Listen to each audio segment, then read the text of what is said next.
Kidney সংক্রান্ত অসুস্থতা নিয়ে হাসপাতালে গিয়েছিলেন এক রোগী। পরীক্ষা নিরীক্ষা শেষে ডাক্তার জানালেন অস্ত্রোপচারের কথা। সেই অনুযায়ী অপারেশন থিয়েটারে নেওয়া হয় রোগীকে। উদ্দেশ্য বিকল হয়ে যাওয়া কিডনি অপসারণ, কিন্তু চিকিৎসক কেটে ফেলেন ভালো কিডনিটাই। এতে মারাত্মক অসুস্থ হয়ে পড়েন রোগী। এই খবর বাইরে ছড়িয়ে পড়লে নড়ে চড়ে বসেন প্রশাসন। হাসপাতালের বিরুদ্ধে নেওয়া হয় কঠোর পদক্ষেপ। জানা গেছে, চাঞ্চল্যকর এই ঘটনাটি ঘটেছে ভারতের উত্তর পশ্চিমাঞ্চলীয় রাজ্য রাজস্থানে। বুধবার এক প্রতিবেদনে এই তথ্য জানিয়েছে ভারতীয় সংবাদ মাধ্যম এনডিটিভি।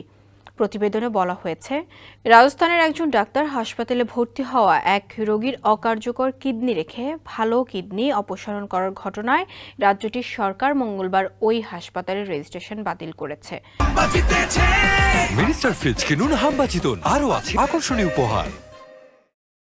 এছাড়া অভিযুক্ত ওই হাসপাতালটির বিরুদ্ধে শাস্তিমূলক এই পদক্ষেপ তাৎক্ষণিকভাবে কার্যকর হয়েছে।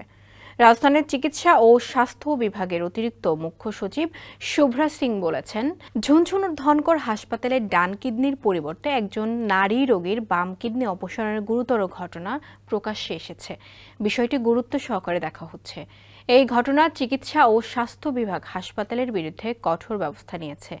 তাৎক্ষণিকভাবে বাতিল করা হয়েছে হাসপাতালের নিবন্ধন, পাশাপাশি বাজেয়াপ্ত করার ব্যবস্থাও প্রক্রিয়াধীন রয়েছে।